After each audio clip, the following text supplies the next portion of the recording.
आपकी रस्में बिस्मिल्लाह खाने की तकरीब मुनक्किद हुई। आप सब जानते हैं जो ही सरकार गौसुल आलम मखदूम अशरफ जहांगीर सिमनानी की विलादत होती है तो गैब से आवाज आती है वली की आमद हो गई, एक अल्लाह वाले की आमद हो गई। हजरत मखदूम अशरफ जब 7 साल की उम्र को पहुंचते हैं नौजवानों, आप मखदूम पाक की जिंदगी को अपने पेशे नजर रखें और अपना आप तज़किया करें।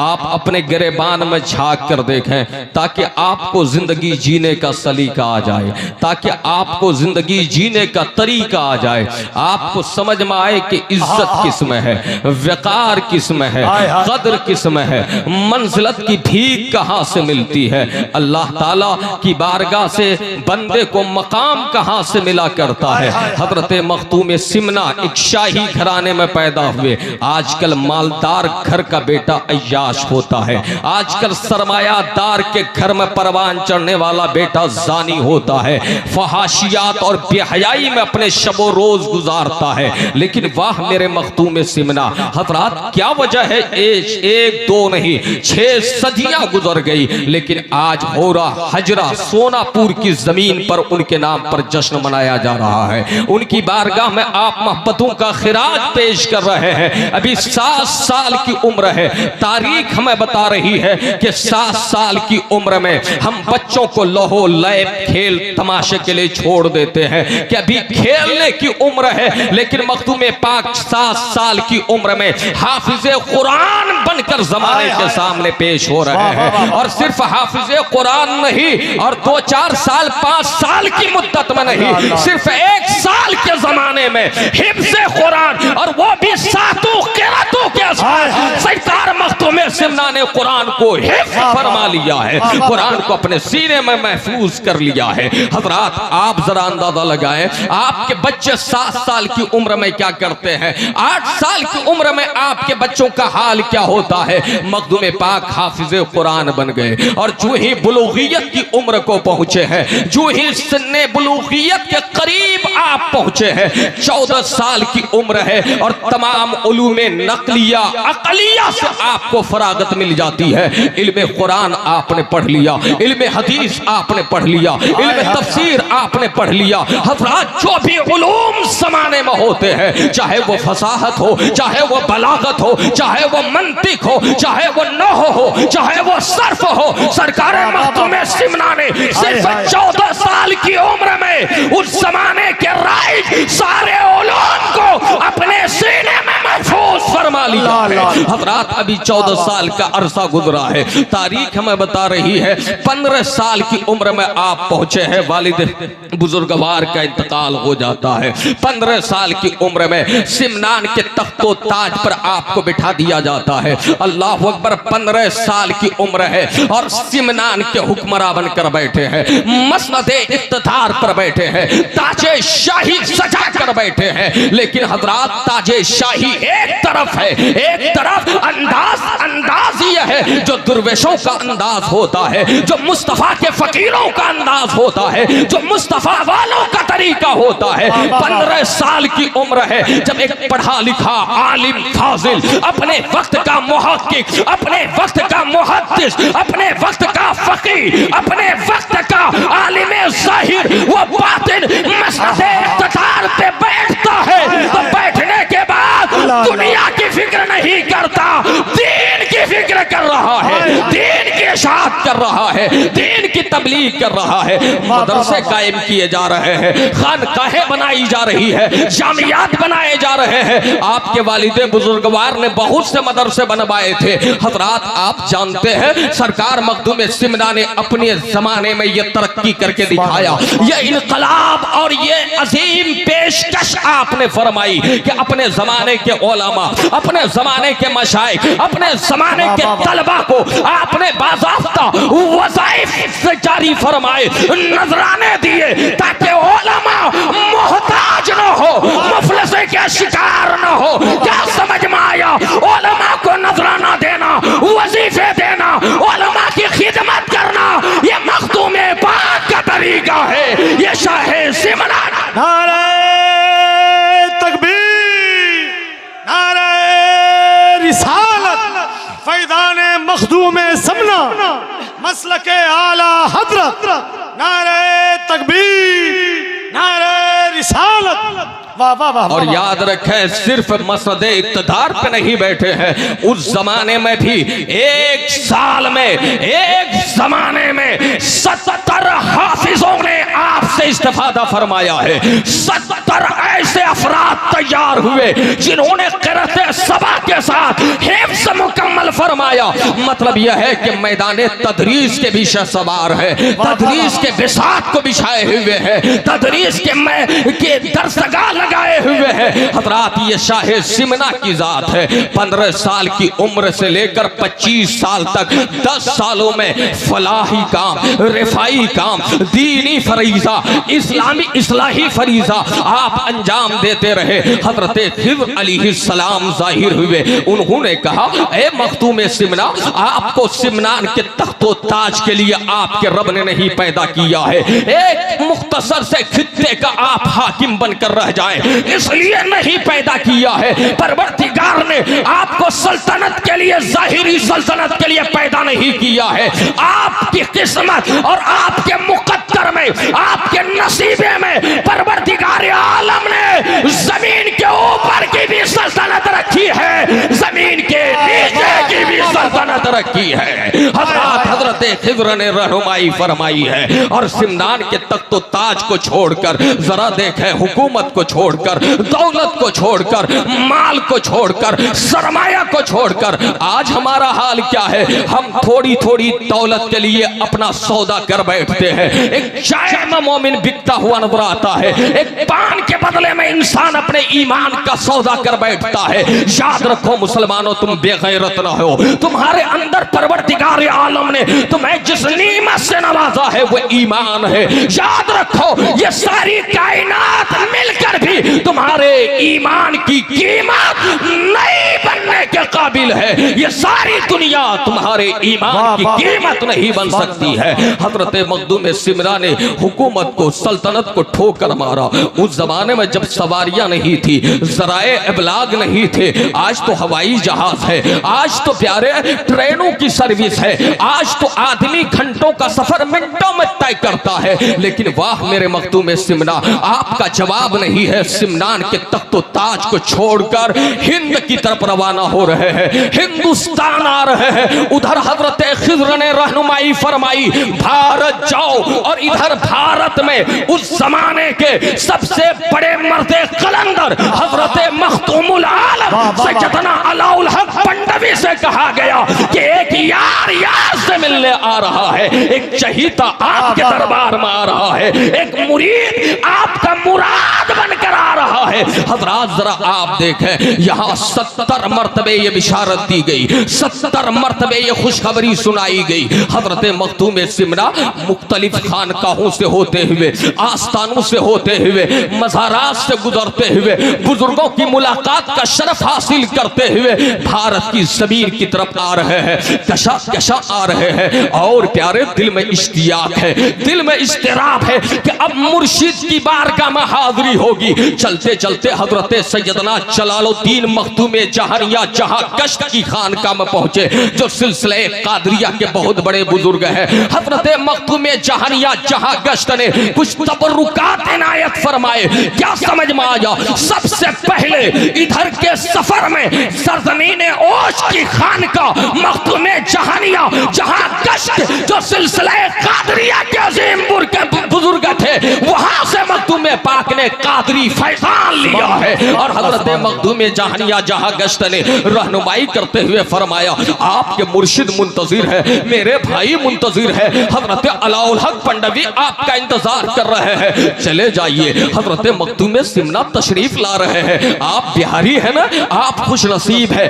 बिहार की जमीन पे जो ही आपने कदम रखा है, हज़रात जिस दिन आप बिहार पहुंच रहे हैं, बिहार शरीफ के गर्दो नवाह में आप वारिद हुए हैं। हज़रत सुल्तानुल मुहक्किकीन मखदूमुल मुल्क हज़रत सैयदना शरफुद्दीन यहया मनेरी का उसी दिन इंतकाल होता है। इंतकाल से पहले आप फरमाते हैं, ऐ मेरे मुरीदो, ऐ मेरे जानिसारो, ऐ मेरे गुलामों, सुनो सुनो, मेरे इंतकाल के बाद मेरा जनाजा वो पढ़ाएगा। मुझे एक सहीहुन नसब सैयद की खुशबू मिल रही है।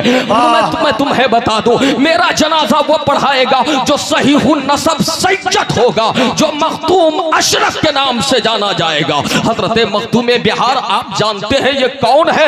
ये 2600 किताबों के मुसन्निफ है, ये अजीम सूफी है, ये वो बुजुर्ग है जिन्होंने अपनी जिंदगी का एक जमाना बेहिज्जा के जंगलों में गुजार कर अपने रब की इबादत फरमाई है, अपने रब की बंदगी फरमाई है। हजरत मखदूम बिहार ने वसीयत फरमाई, मुरीदीन इंतकाल के बाद शहर के बाहर जाकर देखने लगे आने वाला कहां आ रहा है।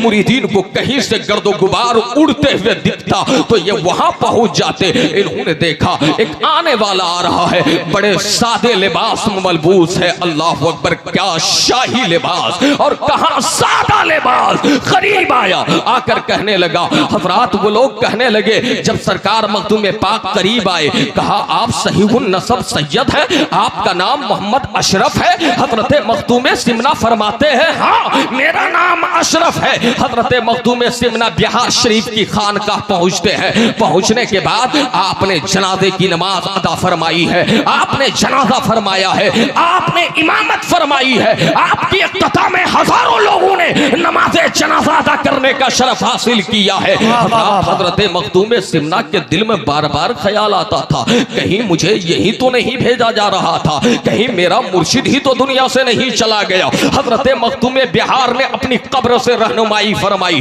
तसर्रुफ करते हुए फरमाया, ऐ अशरफ जहांगीर, नहीं वो मेरा भाई अलाउल हक पंडवी अभी जिंदा है, बकायदे हयात है। हजरत मखदूम सिमना ने जनाजा पढ़ाने के बाद वहां कयाम फरमाया, कब्र के पास हाजिर रहकर आपने औरादो वज़ाइफ पढ़े। हजरत सरकार मखदूम बिहार रज़ी अल्लाह ताला अन्हु की तदफीन हुई। तदफीन के बाद लोगों ने देखा आपका एक हाथ अपनी कब्र से बाहर निकल आया है। कहां निकल आया है? अपनी कब्र से बाहर निकल आया है। हजरात लोग परेशान है, हाथ अंदर जाने को नहीं है, ये दस्ते पाक कब्र से क्यों बाहर निकाल रहे हैं? हजरत सैयदना मखदूम अशरफ जहांगीर सिमनानी के हुजूर पहुंचे। पहुंचकर लोगों ने अर्ज किया, हुजूर आप ही बताएं मुअम्मा क्या है कि बार बार सरकार का मुकद्दस हाथ अपनी कब्र से बाहर आ जा रहा है। हजरत मखदूम सिमना फरमाते हैं, मर्दाने गैब से एक कुलाहे मुबारका, एक टोपी हजरत मखदूम बिहार को मिली थी। उन्होंने वसीयत की थी कि मेरी तदफीन के वक्त वो टोपी मेरी कब्र में रख दी जाए, तुम लोगों ने नहीं रखी, इसलिए वो अपनी टोपी का मुतालबा फरमा रहे हैं। अल्लाह अकबर, क्या समझ में आया? अल्लाह वाले मरते नहीं है, जिंदा होते हैं। जब वली जिंदा तो नबी कैसे जिंदा नहीं होंगे? उनकी शान तो यह है, तो जिंदा है वल्लाह, तो जिंदा है वल्लाह, मेरी चश्मे आलम से छुप जाने। नारे तकबीर, नारे रिसालत, मसलके आला हजरत फैजान मखदूम सिमना, नारे तकबीर। वाह वाह वाह वाह वाह। मेरी चश्मे आलम से छुप जाने वाले मखदूम बिहार ने दस्ते पाक बाहर निकाल कर बता दिया, मैं मरा नहीं हूँ, जिंदा हूँ। मोहब्बत से बोलिए सुभान अल्लाह, और अल्लाह कर बोलिए या रसूल अल्लाह। हजरत मखदूम बिहार ने आलमे रोया में या फिर जाहिर में इंतकाल के बाद बहुत से औलिया इंतकाल के बाद भी जाहिरी जिस्म के साथ मुलाकात किया करते हैं। उन्होंने मखदूम सिमना से फरमाया, मेरा खिरका जो है जो पहनते हैं, जो उनकी सज्जादगी के वक्त उन्हें पहनाया जाता है, फरमाते हैं वो तुम अपने आप में उसमें मलबूस हो जाना, वो मैं तुम्हें इनायत कर रहा हूँ। हजरत मखदूम सिमना खान का है मुअज्जम बिहार शरीफ से जब वापस होने लगे, आपने खिरका का मुतालबा फरमाया कि मखदूम बिहार ने फरमाया है उनका खिरका मुझे दिया जाए, वो मेरी अमानत है, उन्होंने मेरे हवाले फरमाया है। दुरूद पाक पढ़े, अल्लाहुम्मा सल्ली अला सय्यदिना शफीअना मौलाना मोहम्मदिन बारिक वसल्लिम सल्लल्लाहु अलैहि वालिहि व अहले बैतिही व अस्हाबी अजमईन सल्लल्लाहु ताला अलैहि वालिहि वसल्लम फरमाते हैं वो मेरे हवाले किया जाए। मुरीदीन आपस में चेमीगोइयां करने लगे, हम उसके ज़्यादा हकदार हैं, हम उसके ज़्यादा मुस्तहिक हैं। हजरत मखदूम सिमना फरमाते हैं कि खिरका शरीफ निकालो और निकालने के बाद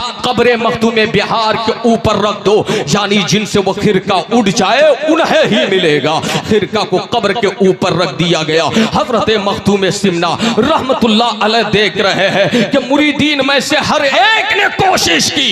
हजरात ऐसा लगता था कोई पहाड़ जैसा वजनी सामान है, लोग उठाने की ताकत नहीं रखते थे, लेकिन जो ही मखदूम सिमना ने मखदूम बिहार की कब्र के पास जाकर खिरका को हाथ लगाया है, वो खिरका इनके आगोश में ऐसे ही आ गया है जैसे फूल इनके आगोश में आ गया हो।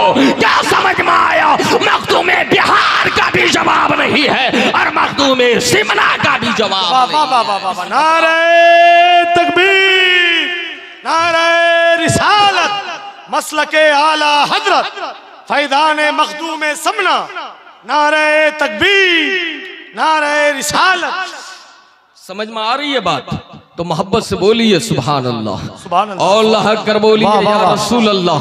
वो खिरका लिया और सुए पंडुआ चल पड़े। पंडुआ के करीब अभी 4 कोस की दूरी पर है हजरत मखदूमुल आलम अलाउल हक पंडवी नमाज़े चाश्त पर पढ़कर आराम फरमा रहे हैं। अचानक आपके अंदर बेचैनी छाई, आपकी आंखें खुली और आप बेचैन से दिखने लगे। मुरीदीन करीब हुए, करीब होकर पूछने लगे सरकार ये बेचैनी की कैफियत क्यों? आप फरमाते हैं कि इस बेचैनी की वजह यह है कि मुझे यार की खुशबू आ रही है। किनकी खुशबू आ रही है? मुझे यार की खुशबू आ रही है। सिमनान के ताजदार की आमद हो रही है। अब मुरीद नहीं मुराद की आमद हो रही है। मखदूमुल आलम सैयदना अलाउल हक पंडवी ने मुरीदीन को लिया, 4 कोस के मसकी मसाफत तय करके मखदूम सिमना का इस्तकबाल करने के लिए जा रहे हैं। हजरात ये मखदूम सिमना की जात है, ये उनकी शख्सियत है और पीरो मुर्शिद का यह हाल था, उनकी बारगाह के अदब का यह हाल था। 12 साल तक पंडुआ शरीफ की जमीन पर आपने उसके अहाते में बोलो बरास तक नहीं फरमाया। मतलब यह है कि क़ज़ाए हाजत के लिए आप कहीं बाहर तशरीफ ले जाते थे, दूर चले जाते थे। हजरत अलाउल हक पंडवी ने आपको इतना नवाजा, इतना नवाजा, इतना नवाजा, कसम खुदा की कि उस जमाने में गौसियत कुबरा की बुलंद मंजिल पर आपको फाइज फरमा दिया, वलियों का सरदार बना दिया, अफ्ताब का सरदार बना दिया। यह हजरत मखदूम सिमना की जात है। हजरत मखदूम सिमना रहमतुल्लाह अलैह ने वहां से जाम पिया और इतना पिया, इतना पिया कि आपको महबूबे इज़्दानी का खिताब अता हो गया। और ये महबूबे इज़्दानी सिर्फ हम और आप नहीं कह रहे हैं, बल्कि आला हजरत फाज़िले बरेलवी ने, इमाम इश्क़ व मोहब्बत ने फतावा रज़विया में मखदूम सिमना का नाम लिखा है तो महबूबे यज़दानी से याद फरमाया है, महबूबे यज़दानी से याद फरमाया है। हजरात यह है हजरत मखदूम सिमना रहमतुल्लाह ताला अलैह की अजीम जात। वहां से आप फैज़याब हुए,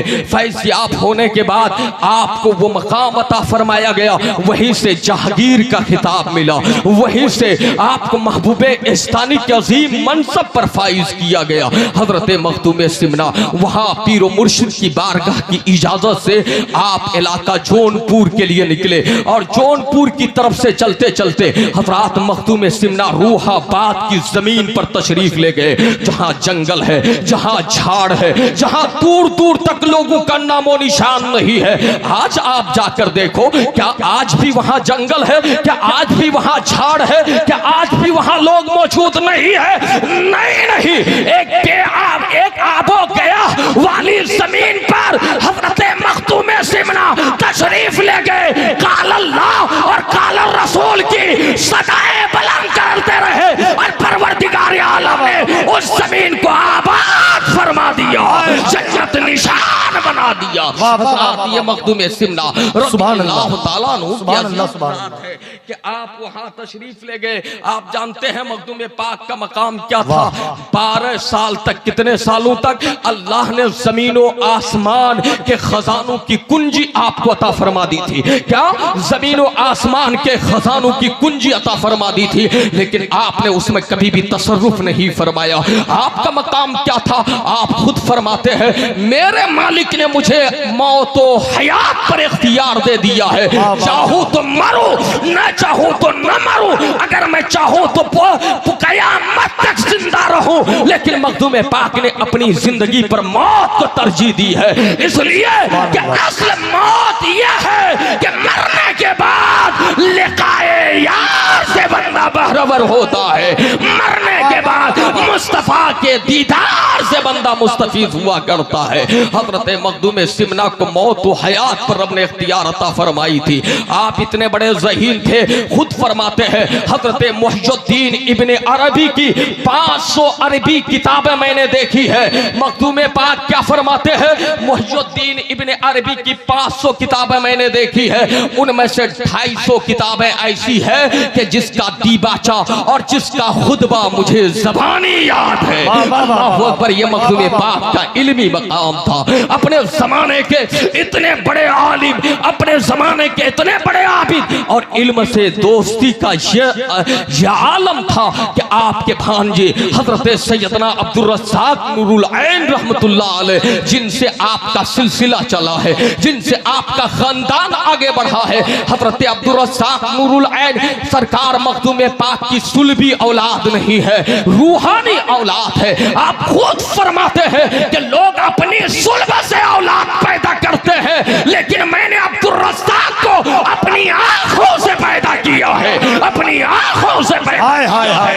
ये मखदूमुल आफात हजरत सैयदना अब्दुर रज़्ज़ाक़ नूरुल ऐन की जात है। हजरत हजरत मखदूम अब्दुर रज़्ज़ाक़ नूरुल ऐन के इल्म के लिए आपने क्या नहीं किया, आपने उन्हें पढ़ाया। हजरत मखदूम अब्दुर रज़्ज़ाक़ नूरुल ऐन भी 1 साल में हाफिज़ कुरान बन गए। आपको आलिम बनाया गया, आपको फाजिल बनाया गया, आपको मुहक्किक मुहद्दिस मुफस्सिर फ़क़ीह बनाया गया, आपको शब जिंदादार आबिद बनाया गया, आपको अल्लाह के कुर्ब की मंजिल तक पहुंचाया गया। लेकिन एक सफर ऐसा है कि आप मक्का जा रहे हैं। कहां जा रहे हैं?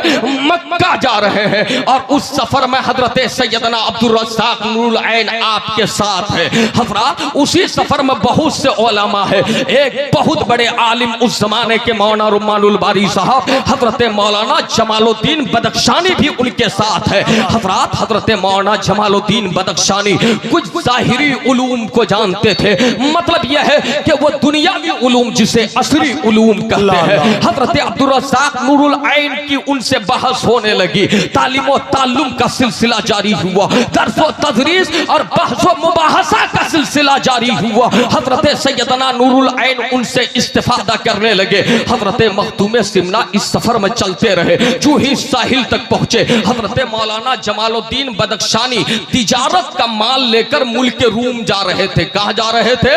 तिजारत का माल लेकर मुल्क रूम जा रहे थे। और आपका मामला यह था, रूम में अपना सामान बेचते और फिर वहां से कोई सामान खरीदते, उसे लेकर वापस लौटते, फिर मुल्क चीन जाते। मतलब यहाँ का सामान रूम ले जा रहे हैं, रूम से लाकर चीन में खरीदो फरोख्त करते। जो ही साहिल पे पहुंचे, सरकार मखदूम सिमना को लगा कि अभी बेटे अब्दुर रज़्ज़ाक़ नूरुल ऐन की प्यास नहीं बुझी है, इन्हें और भी इल्म चाहिए। इनका शौक बढ़ता जा रहा है, इनके तजस्सुस में इजाफा हुआ जा रहा है। सरकार मखदूम सिमना फरमाते हैं मौलाना जमालुद्दीन बदख्शानी, ये मेरा बेटा आपसे और भी कुछ सीखना चाहता है। अपने गुलामों से फरमाया जरा मौलाना जमालुद्दीन के माल का हिसाब लगाओ। इनके पास जो माल तिजारत है ये रूम में ले आकर बेचेंगे, वहां से वापस होंगे चीन में ले आकर बेचेंगे। इनके सामान की कीमत क्या होगी, सामान की कीमत क्या होगी? हजरात जरा आप बताएं। उसका अंदाजा लगाया गया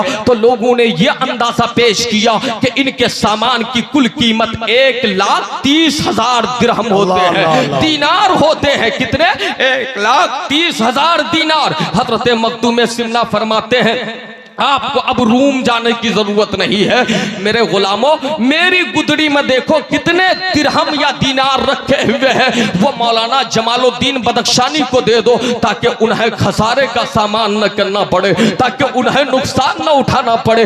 गुदड़ी से जो ही उनके खजाने से पैसे निकाले गए, दीनार निकाले गए, तो कसम खुदा की जितनी कीमत उनके माल की बनती है, उलमा फरमाते हैं कि वही 1,30,000 दीनार मखदूमे पाक के खजाने से निकले हैं। मखदूमे पाक ने फरमाया फिर देर किस बात की है, ये माल मौलाना जमालुद्दीन को दे दिया जाए। क्या समझ में आया? इल्म के लिए चाहे जमीन बेचनी पड़े जमीन बेच दो। माल की अहमियत नहीं है, जो अहमियत इल्म की है, जो अहमियत इल्म की है, नॉलेज। नारे तकबीर। क्या समझ में आया? इल्म की अहमियत क्या है? 1,30,000 दीनार दे दिए गए। फिर मजीद 1 साल तक हजरत अब्दुल रज़्ज़ाक नूरुल ऐन की तालीम के लिए आपका इंतखाब हुआ। 1 साल तक सफर में हजरत मौलाना जमालुद्दीन सैयदना अब्दुल रज़्ज़ाक नूरुल ऐन की तालीम व तरबियत फरमाते रहे, उन्हें सिखाते रहे। जब मुकम्मल हो गया तो मखदूमे पाक ने अपने खजाने से, अल्लाह अकबर, वो शाही वो सिमनान के तख्तो ताज को छोड़कर आने वाले मखदूमे सिमनान ने मजीद 1,30,000 दीनार दिए। हजरात, क्या समझ में आया? इल्म की यह अहमियत है। इसलिए तो रब फरमाता है यरफ़इल्लाहुल्लज़ीना आमनू मिनकुम वल्लज़ीना ऊतुल इल्म दरजात। अल्लाह ताला ईमान वालों के दर्जा बुलंद फरमाता है और उनका दर्जा बुलंद फरमाता है जो इल्म वाले होते हैं। अल्लाह जिसे इल्म अता फरमाता है उसे बुलंद कर देता है, उसे शाने रफी से नवाजता है। इसलिए लोगों, इल्म की बड़ी अहमियत है। इल्म इंसान को जहल से निकालता है, इल्म इस्लाम इंसान को जुल्म से निकालता है, इल्म इंसान